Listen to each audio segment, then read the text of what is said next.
Spanish government has challenged Carles Puigdemont's candidacy for the presidency, but the Catalan Parliament leader responded that the investiture debate stands. Hello, and welcome to Catalan News.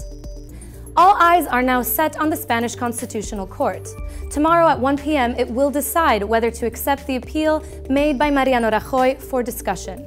If the judges do so, Puigdemont's bid will be blocked under Spanish law. The ball would then be in the court of the Catalan Parliament president. Today, Torrent said that the investiture debate stands as planned. In our show, we'll get you the latest on this issue. And here at Catalan News, we'll also bring you closer to a fast-growing movement in Barcelona, the Bitcoin community. The Spanish government is doing its utmost to halt Carles Puigdemont in his attempt of being reinstated. Today, it even disregarded its advisory body, the Council of State. The latter has rejected challenging the deposed Catalan president's bid before the investiture debate is held in Barcelona on January 30th. The tension is steadily growing, again, between Barcelona and Madrid. The Spanish government is determined to challenge Carles Puigdemont's investiture as president. Despite the Spanish Council of State seeing no breach of the law in the Catalan Parliament putting forward Puigdemont as the presidential candidate, Mariano Rajoy's cabinet intends to go ahead and challenge Puigdemont's candidacy in the Spanish Constitutional Court anyway. The Spanish vice president announced the intention to contradict the consultative body on Friday, arguing that her government has enough arguments to justify the appeal. The vice president also insisted that someone with an arrest warrant against them cannot be a candidate, and she warned that her government would use any available means to prevent Puigdemont from taking office. Si podemos evitar que se vaya a producir ese pleno y que un señor que está en orden de busca y captura y que por tanto se ha saltado otra vez las resoluciones de los tribunales se somete a una investidura, tenemos que utilizarlo. Meanwhile, the Catalan Parliament president immediately reacted to the Spanish government's announcement. He restated that Puigdemont fulfills all the legal requisites to be a presidential candidate, and he accused the Spanish government of responding to his offer for dialogue with threats. Still, he once again expressed his willingness to talk. Jo mantinc la mà estesa. Mantinc la mà estesa al diàleg i a la voluntat de parlar, a la voluntat de practicar política. The Parliament President also insisted that the investiture debate is scheduled for next Tuesday. In the meantime, the Spanish Constitutional Court will meet tomorrow and make a decision on the challenge to Puigdemont's candidacy. If it upholds the Spanish government's appeal, Puigdemont's nomination will be temporarily suspended. That would make the investiture debate illegal should it go ahead with Puigdemont as the candidate. For the moment, however, until the Spanish Constitutional Court says anything to the contrary, the investiture debate and the nomination will stand and will go ahead on Tuesday as planned. It's still uncertain whether the session will ultimately be held, and if so, how Puigdemont will try to be sworn in, either in Barcelona or at a distance. The Spanish Home Affairs Minister said earlier this week that an operation to prevent Puigdemont from returning to Catalonia without being arrested will be launched. And today we saw evidence of that. The Spanish police strengthened the Catalan-French border on the AP7 highway with controls on vehicles during the day. Normally there's no patrolling between both sides of the border. The officers even searched inside the trunks of people's cars. Some sources claim that the police presence in the surroundings of the Catalan Parliament is also higher than usual. The pro-independence parties are asking why Puigdemont was allowed to run in the December 21st election if he is now ineligible, according to Rajoy's government. The vote was actually called by Madrid after sacking the Catalan government, and it already took place amidst great controversy. With some candidates either in jail or in Belgium, it was never going to be a straightforward ballot. Today, we also learned about a report highlighting discrepancies in people voting abroad. The report, carried out by the organization Catalans al Món, shows that out of the 40,000 people who petitioned to register from another country, nearly 30% of them were unable to cast their ballot. The organization spoke of missing votes and identified that the voting system has flaws due to bureaucracy and tight deadlines. They also criticized the lack of transparency and concealment of information. The report was based mainly on the observations from a network of 818 volunteers who supervised the vote in the consulates of 60 countries, as well as in the provincial delegations where they were counted. Moving on to technology now. Recently, Bitcoin has been hitting the news a lot and worldwide. For many, this cryptocurrency either sounds like a way to make or lose money quickly, or as belonging to the realm of the tech-savvy. The value of a Bitcoin is volatile. Last year, the price of just one Bitcoin surged by 1,500%, and this year has already seen it steadily decrease in value. But there is an ideology behind this quintessentially modern way of carrying out transactions, beyond its monetary worth.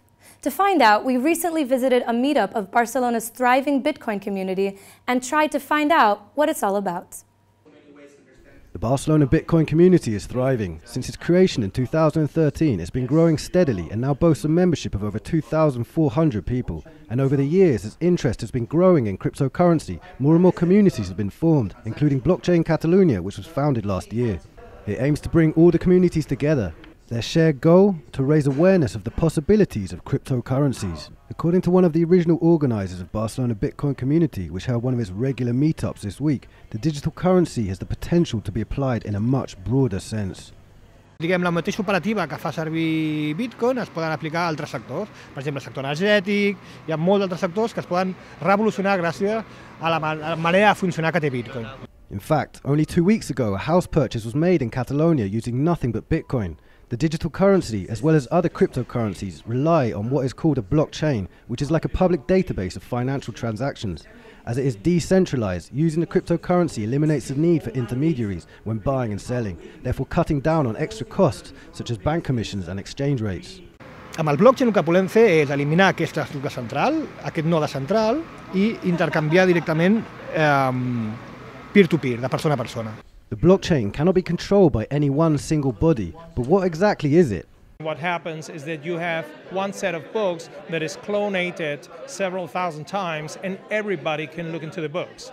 On an international level, there are already many major companies that accept Bitcoin as legal tender, including the travel site Expedia, Bloomberg and even Subway.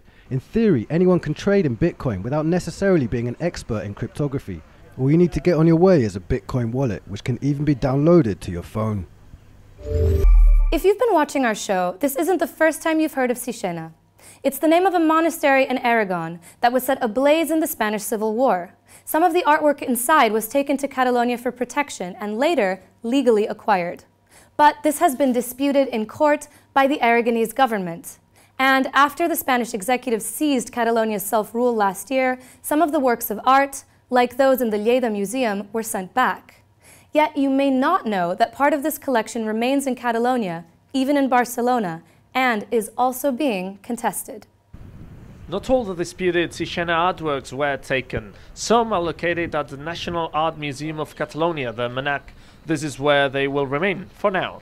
A judge has decided that the Romanesque frescoes are too fragile to be moved out of Catalonia, agreeing with the museum and the Catalan government. In fact, the museum also calls in question whether Sijena Monastery can even house these delicate paintings. El que abans era un monestir del 1200, que ara no ho és, de cap de les maneres, i que es va instal·lar sobre un llac dessecat, i per tant té una capa freàtica a sota i té moltes dificultats de conservació, és un lloc absolutament inadequat per exposar obra d'art.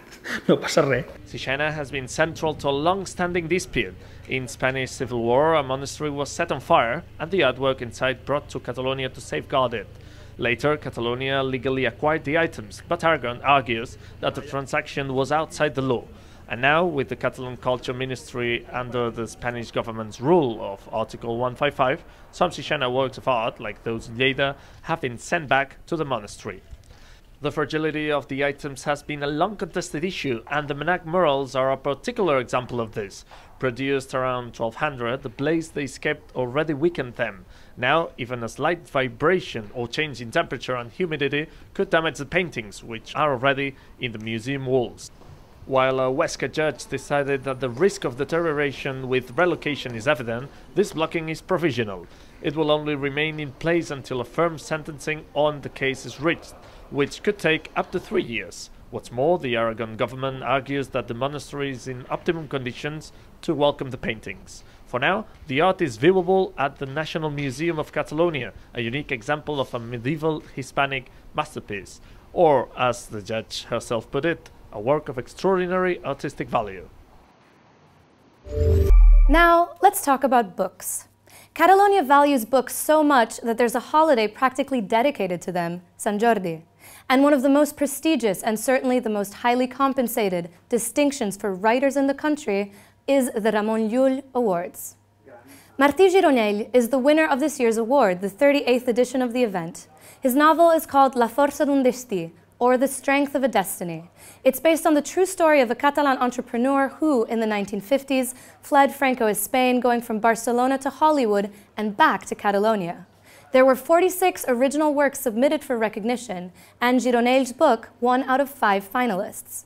The awards were first given out in 1981 with the objective of contributing to and stimulating the creation of Catalan literature. The first prize is given the significant sum of 60,000 euros.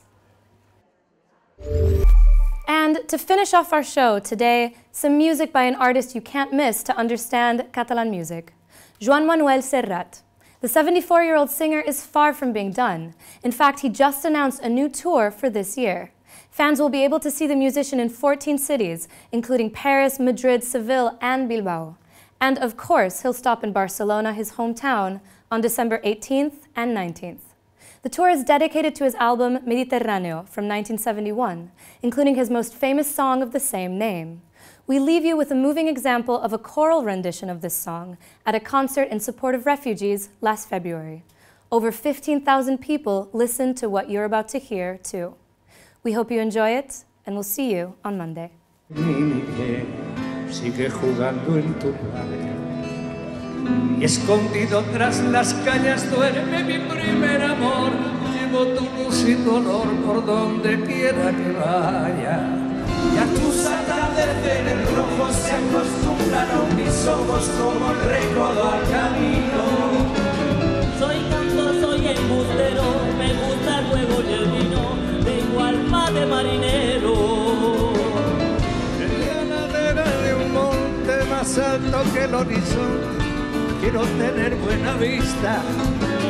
Mi cuerpo será camino, le daré verde a los pinos y amarillo a la fe.